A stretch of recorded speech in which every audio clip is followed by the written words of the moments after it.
Mira, temos aquí diante o que é a Cántica 142 de Afonso X o Sabio, e entonces o que fago é reconvertir a Cántica en un cartel de cego, e como xa tiña música, bueno, ben se podería cantar a antiga usanza, porque a música normalmente pois é gregoriana ou orixen gregoriana, mentre que as cántigas modernas bueno, se socializan máis.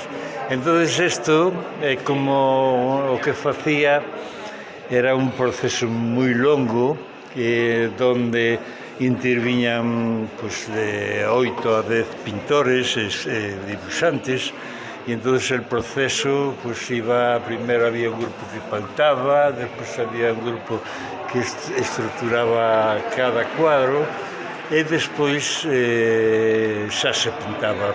Ao remate, o toque, sempre é o maestre pintor, sí, o que remata as chismas. Isto como se fora un TVO actual, lo que pasa que pasando ao final, donde temos unha ilustración, donde temos un texto, en este caso sería en galego antigo, sí, e despois a maiores, que pode ser un TVO, e a música, non? Que maravilla de pincel, Perico! Moitas gracias. Que maravilla! En este caso recollín esta cantiga porque a historia pode ser que sea a única historia para nenos, infantil. Sí. Fíjate que as cántigas teñen unha altura. Sí. Pois esta é unha historia moi sinxela, entonces ves que era unha señora anciana que era moi devota da Virxen, e entonces en este caso merca unha ovella para no seu tempo sacarlle lá e ofrecérsela a Santa María, non? Sí. Entonces se encarga a un pastor para que a alimente e no tempo pois ya dea. Cando vai a buscar alá, xa vai a buscar alá, primeiro vai a buscar a vella, resulta que o pastor dice que o levou o lobo. E entonces, como esta señora é moi devota, encoméndase a Santa María. E entonces o milagre aparece aquí porque o carneiro bala e di heme aquí. E entón isto é un milagre, non? Entón colle a señora, o colle alá e o leva a un santuario da Virxen. Estes son, o que fago é retomar todo o que era a antigüedade. Aquí estamos ante o cáliz, Sí, isto está do rei Arturo. Moi ben, artúrico, sí. O Santo Graal, non? Claro, o Santo Graal. E en outro caso, están acuñando. O que quería decir é que as cousas... Acuñar moeda. Xa se ve nos ropaxes dos paisanos, non son señores con poder, non? Lo ves aí. Pero o que quere decir é que todo o que se facía na Idade Media, en alguma maneira, é o que se fai hoxe con máis tecnoloxía, non? Exactamente. En este caso temos dos tipos de gaitas. Estas, como ves, é moi bonita porque estamos falando do século XII-XIII. Ti fíjate a figura que ten a gaita, que ahora se están empezando a facer. Sí, esculturas en gaita, sí. E aquí temos outra máis antigua, que sería el lodrecillo, pero que ven a ser... Que se parece a unha lira ou que é isto? No, que sigue sendo folo, gaita. Tengo folo que pasa que o sistema é máis antigo. Vale. O lodrecillo é posiblemente unha das primeiras gaitas. Vale, non coñecía. Porque este home recollía todo o que viña hasta este momento, hasta o século XIII, en donde, bueno, fixa as cousas. Qué maravilla, documentación total. Uno dos temas principales dentro da nobleza, que era a caza, e sobre todo a caza de xabarín. Tú sabes, o xabarín era un animal totémico, na Nusa Andrade é a representación do tótem da caza, pero non solamente en Galicia, é que os hai en Islanda, os hai en Bretaña, distintos nobles que siguen mantendo o xabarín como un tótem. Pouco celta, Perico, isto, non? Sí, claro, a raíz, verdade? Puro e duro celta. Totalmente. Mira, isto é en Neda había uns artesanos que construían barcos importantísimos.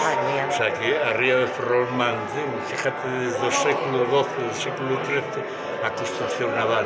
E estes serán os barcos que enviaban a Inglaterra e ao norte de Europa e levaban sobre todo viño para comerciar ali, traían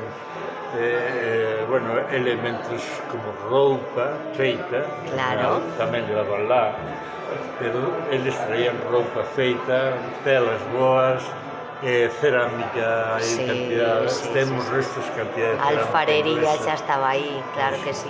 Bueno, que preciosismo tes ti en cada cousa, que minuciosidade. Este tema é de outro libro de Alfonso X, este é o libro de xogos, en donde nos mostra o axedrez que Alfonso X tiña na súa corte, eruditos, tanto de axedrez como de literatura, como de todo. O rei sabio, claro, o rei sabio Alfonso X. E entón este conseguía que lle enseñaran incluso as xogadas, e como se facían os tableiros e todo.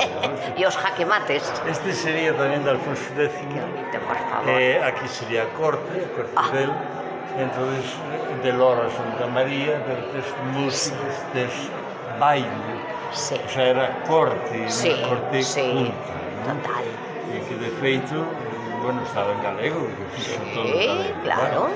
Aquí tes outra que ven barco, do medievo tamén, e que hai sereas, aquí hai sereas, isto, cantando aí as súas cancións. Isto, por exemplo, é a caza que falábamos aquí, que é a caza do xabarín tamén, con cas, os señores feudales matando. Isto está no catafalco en Betanzos, no de Andrade, vale, é precioso, e isto está cortado. E levan o corno. Sí, claro, é un ligamento que tocaban. Isto é moi interesante, dentro de las cánticas de Santa María se figura unha palloza. ¿Ves?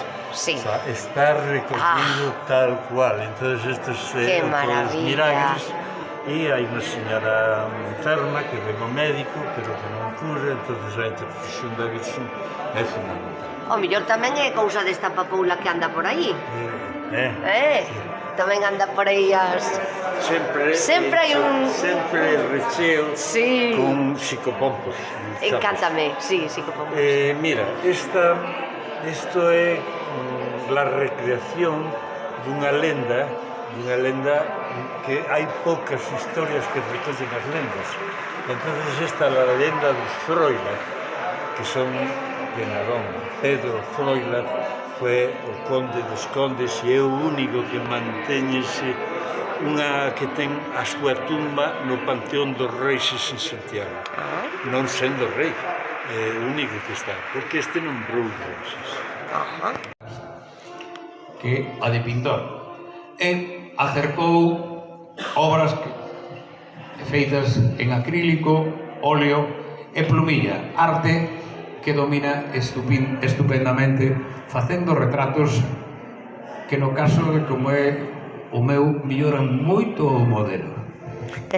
Tamén dentro do viño. Esta é outra lenda, estes quizás poucos milagres que temos en Galicia documentados. E cal é este milagre, Perico? Chámase Benicasa de Todi, e isto está en Coruña, aquí. Fantástico. Bueno, estas son, entre outras, algunhas pérolas deste home magnífico. Gracias, Perico.